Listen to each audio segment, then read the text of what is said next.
Hello students, आज हम कक्षा 10वीं के गणित भाग 1 में हम जो है पहला लेसन पढ़ रहे थे दो चरांक वाले रेखीय समीकरण। इसमें हम लोग निरसन करने की पद्धति जो 9th में देख चुके हैं, आलेख करने की पद्धति जो हम लोग अभी पिछले वीडियो में पढ़े हैं। अब हम लोग पढ़ेंगे निश्चयक पद्धति। निश्चयक पद्धति यानी क्रैमर की पद्धति। ये जो है निश्चयक पद्धति में क्या होता है, जो समीकरण दिया जाता है ना, उसको हमें युगपत समीकरण हल करने के लिए आसान सी जो है पद्धति है। इसकी खोज जो है ये स्विस के गणितज्ञ गैब्रियल क्रैमर ने की थी, इसीलिए इस पद्धति का नाम क्रैमर पद्धति भी पड़ा। तो यहाँ पर ये पद्धति को कैसे हल करते हैं हम लोग, देखो जैसे हमें समीकरण होता है ना हमारा युगपत समीकरण। हमारे युगपत समीकरण क्या होता है, a1x + b1y = c1। यह मतलब हमारा पहला समीकरण हुआ। फिर हमारा ये दूसरा समीकरण हुआ। ये समीकरण 1 है और ये समीकरण 2 है। इसको हल करना है। जैसे तो हमें समीकरण दिया जाता था 5x + 3y = 2, 2x + 4y = 3। इस तरह के सवाल अगर होते थे तो हम लोग इसको कैसे हल करते थे निरसन करने के लिए, हम या तो x का गुणांक या y का गुणांक हम समान करते थे। उसको इस तरह से समान करें, मतलब किसी भी एक चरांक के गुणांक को समान करके हल करते थे ना। फिर उसको जोड़ना है कि घटाना, वो देखते थे। तो यहाँ पर भी वही करना है।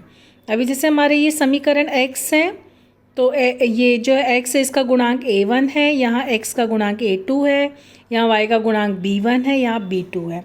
अब हमें क्या करना है, ये जो वास्तविक संख्या है इसको हमें किसी भी एक जो है इसको समान करेंगे। तो यहाँ पे देखो क्या किया गया, समीकरण 1 को b2 से गुणा किया गया है, मतलब यहाँ पर इसको b2 से, इसका मतलब क्या कर रहे हैं, y का गुणांक को समान कर रहे। किसी भी गुणांक को तुम समान कर सकते हो। अगर मान लो x के गुणांक को समान करना है तो हम क्या करेंगे, a2 को a1 से गुणा करेंगे और a1 को इसको a2 से।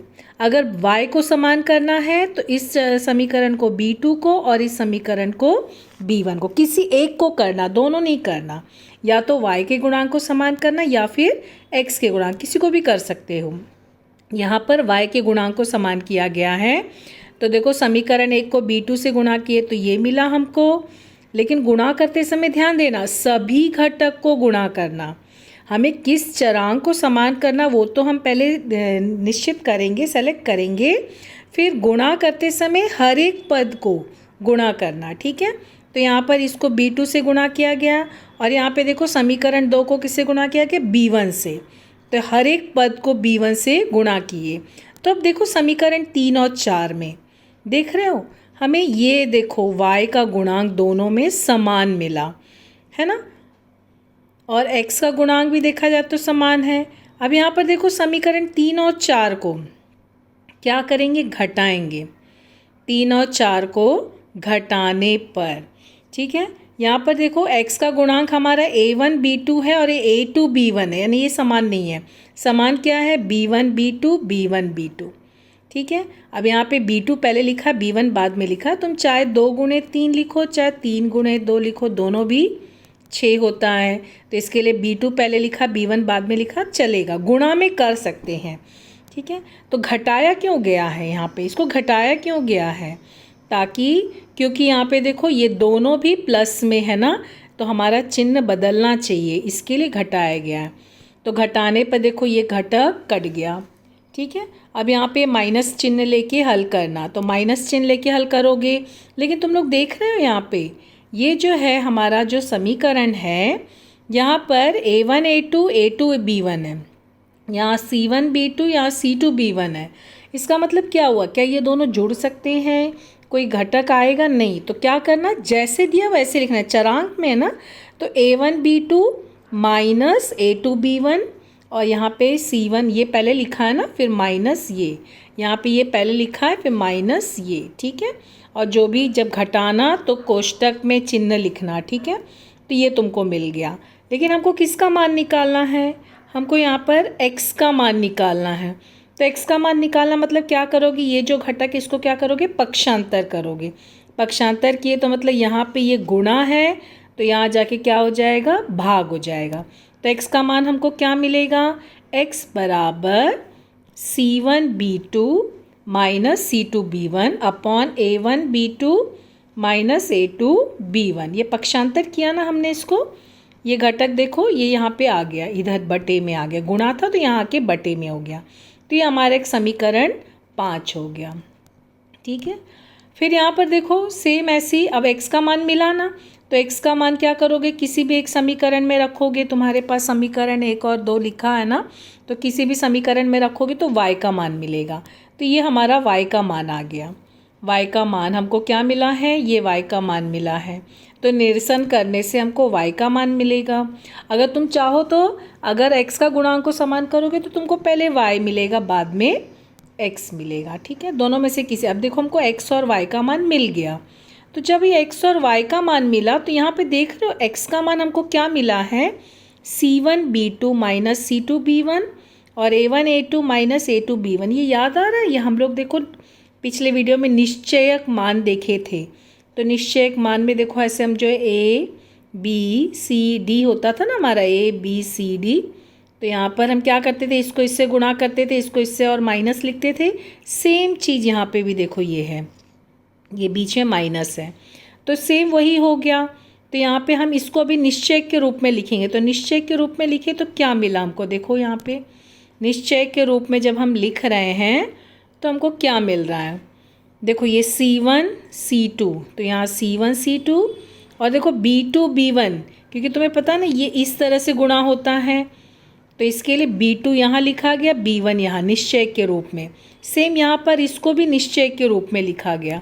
तो देखो हमको क्या मिला, x का मान ये मिला C1 C2, यहाँ पे देखो C1 C2 B1 B2 और बटे में क्या मिला A1 A2 B1 B2। ठीक है, तो ये हमारा x का मान मिला। सेम ऐसे y को चेक करो, तो देखो y को चेक करने पर हमको क्या मिला, यहाँ पे सेम y में भी देखो ये A1 C2 और A2 C1 है ना, तो देखो यहाँ पर A1 A2, यहाँ पे C1 C2 और यहाँ बटे में देखो A1 A2 B1 B2। ठीक है, और एक चीज़ देखो यहाँ पे कोष्टक में क्या लिखा, देखो A1 B2 minus A2 B1 not equal to 0 बोला है।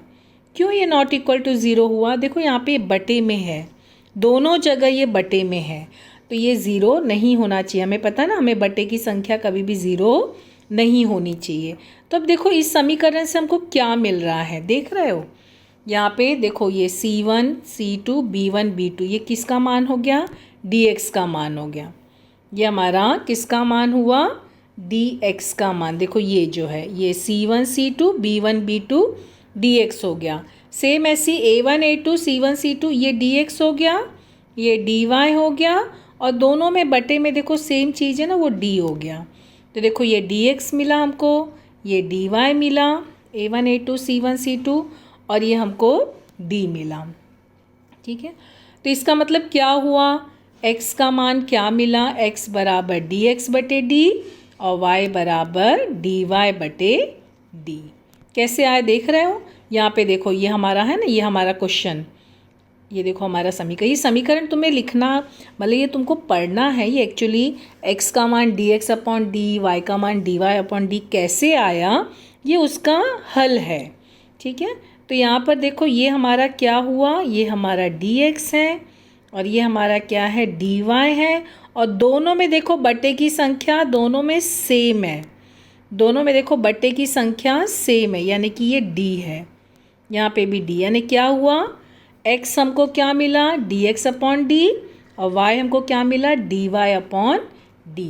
तो dx क्या है, देखो C1 C2 B1 B2, dy क्या है A1 A2 C1 C2, और d देखो दोनों में क्या दिया है, d क्या दिया दोनों में A1 A2 B1 B2। ठीक है, तो ये चीज़ यही चीज़ यहाँ पे बताया गया है। ठीक है, यानी x का मान निरसन करने, यहाँ पे निश्चयक पद्धति से या क्रैमर की पद्धति से x का मान क्या मिलेगा dx अपॉन d और y का मान क्या मिलेगा dy अपॉन d। ठीक है, तो यहाँ पर हमें लेकिन पहले dx निकालना होगा, dy d निकालना होगा। तो कैसे करोगे, dx कैसे निकालोगे, dy कैसे निकालोगे, उसको देखो निकालने के लिए क्या करना होगा। ये तो तुम्हारा कैसे आया सूत्र वो हम पढ़े, लेकिन अभी तुमको समीकरण दिया जाएगा तो तुम समीकरण में से d कैसे निकालोगे, dx कैसे निकालोगे, dy कैसे निकालोगे। तो वो लिखने के लिए हमें पहले क्या करना होगा, हमें समीकरण देखना होगा। देखो हमको समीकरण इस तरह से मिलेगा। हमारा समीकरण क्या होगा, a1x, ठीक है, समीकरण हमारा क्या होगा, a1x b1y बराबर c1, a2x b2y बराबर c2, ये हमारा समीकरण होगा। तो तुम्हें प्रश्न में जो भी समीकरण दिया जाएगा ना, वो समीकरण को पहले इस रूप में लाना, x और y और ये अचर, यहाँ पे भी x y और अचर, अगर इस रूप में नहीं है तो इस रूप में पहले ले आना और फिर आगे हल करना। तब यहाँ पे देखो तुम्हें d क्या मिल रहा है, d में जो है अचर पद c1 c2 स्तंभ को छोड़ा गया है। ये देखा जाए यहाँ पे, देखो ये तुम्हारा ना, देखो a1 a2 b1 b2 और c1 c2, ये तुमको 3 स्तंभ मिलते हैं।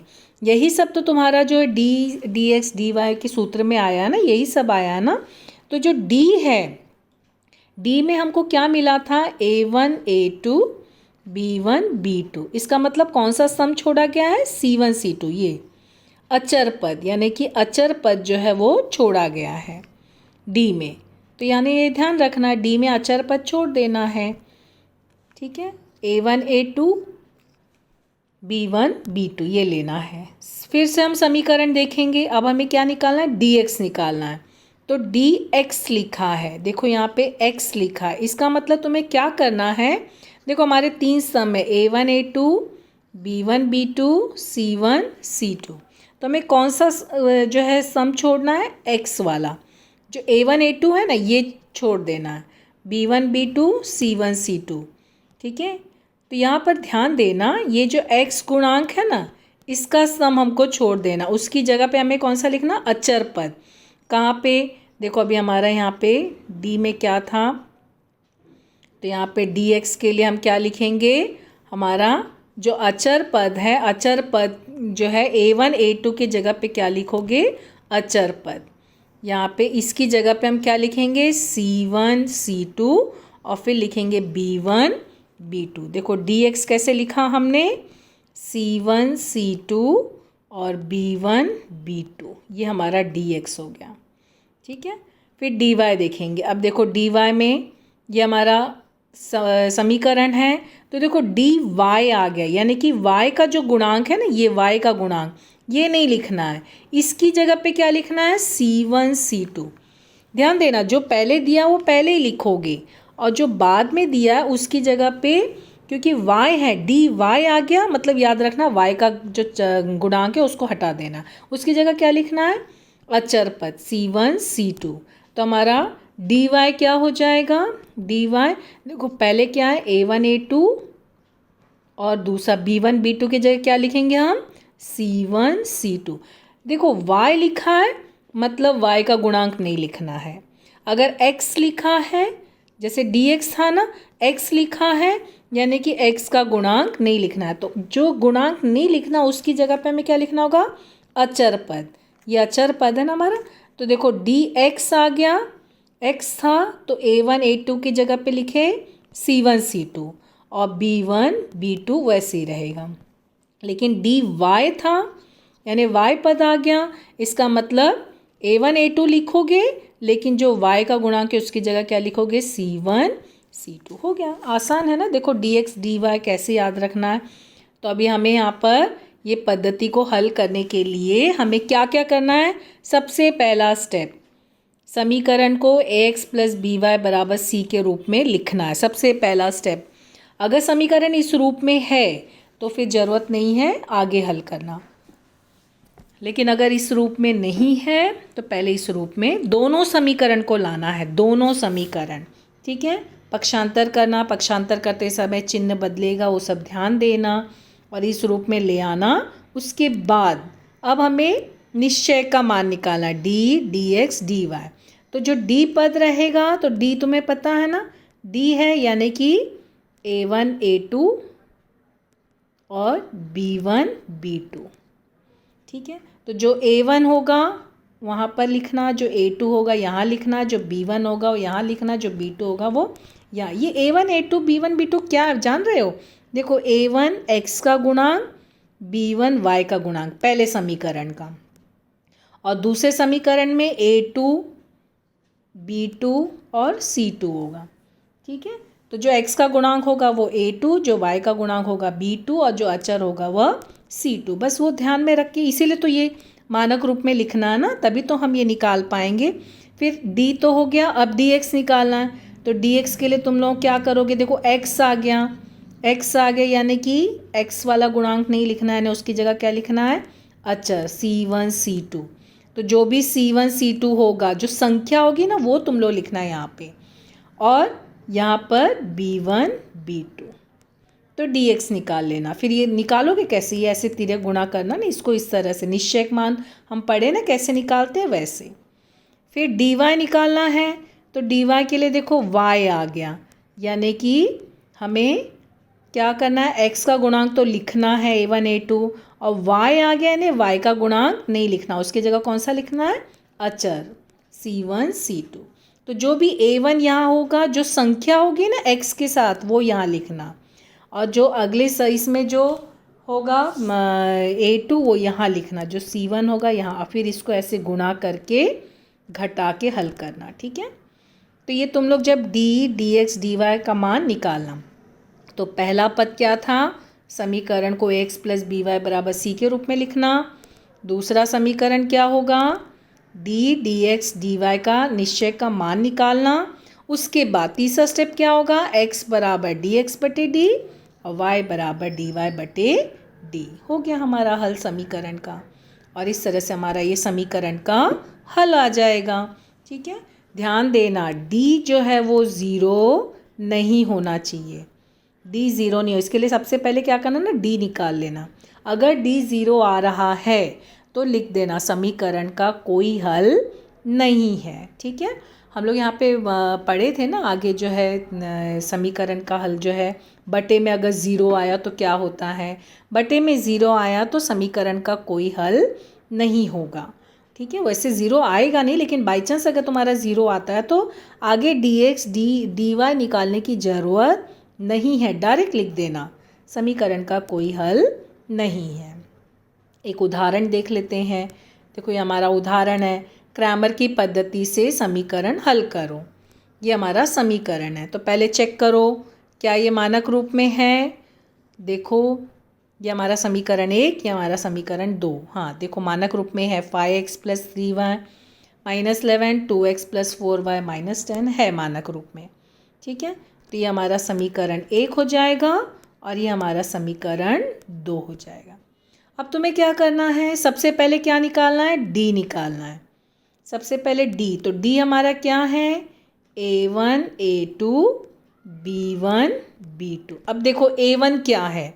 देखो समीकरण 1 है ना, तो ये a1 है, ये b1 है और ये c1 है, ये a2 है, ये b2 है और ये c2 है। इसमें नहीं लिखना, तुम लोग जो है इसको चेक कर सकते हो। तो देखो a1 की जगह पे 5 लिखना, a2 की जगह पे 2 लिखना, फिर b1 की जगह पे 3, b2 की जगह पे 4, और फिर निश्चयक मान निकाल लेना। तो देखो यहाँ पे इस तरह से लिखा गया है ना। अब निश्चयक मान कैसे निकालते हैं? देखो इसको पहले इसको गुणा करना, उसके बाद इन दोनों को, और दोनों के बीच में कौन सा चिन्ह लगाओगे? माइनस। निश्चयक का हमने वीडियो पहले देखा है ना। तो देखो अभी हम लोग इसको हल करेंगे। कैसे हल हुआ? देखो 5 गुणे 4 माइनस 2 गुणे 3, तो 5 गुणे 4 कितना हुआ? 20, तो 20 लिखा। 2 गुणे 3 कितना हुआ? 6, तो 20 में से 6 घटाए कितना मिलेगा? 14। तो ये हो गया हमारा, क्या निकला? ये हमारा d निकला, d बराबर 14। अब dx निकालेंगे, तो dx में dx के लिए हमने क्या पढ़ा था? देखो x आ गया ना। अब यहाँ पे तुम्हारा क्या है? dx है, तो ध्यान देना x आ गया, dx आ गया, तो क्या करोगे? याद आ रहा है क्या बताया गया था? dx, तो यानी कि x का जो गुणांक है वो नहीं लिखना, उसकी जगह पे क्या लिखना? अचरांक c1 c2 और b1 b2 रहेगा। तो देखो C1 क्या -11, C2 -10, B1 3, B2 4। देखो ये हमारा समीकरण है ना। देखो ये हमारा C1 है, ये C2 है, ये B1 है, ये B2 है। लिख लिया हमने। अब क्या करोगे? इसको इससे गुणा करना और इसको इससे गुणा करना और उनके बीच में माइनस। लेकिन ध्यान देना यहाँ भी माइनस है, तो सब कोष्टक में लिखना पहले, ठीक है। तो कैसे लिखोगे? -11 गुणे 4, फिर ये तुम्हारा पहला कोष्टक, फिर माइनस ये तुम्हारा दूसरा कोष्टक, ठीक है। अब ये गुणा हुआ तो देखो यहाँ पे -11 और 4 गुणा होके -44, और ये माइनस यहाँ का माइनस है, और -10 गुणे 3 -30, ठीक है। माइनस का चिन्ह रहा तो ध्यान से कोष्टक में लिखोगे ना, और फिर बारी बारी से कोष्टक खोलोगे ना, तो कभी भी तुम्हारा मिस्टेक नहीं होता है।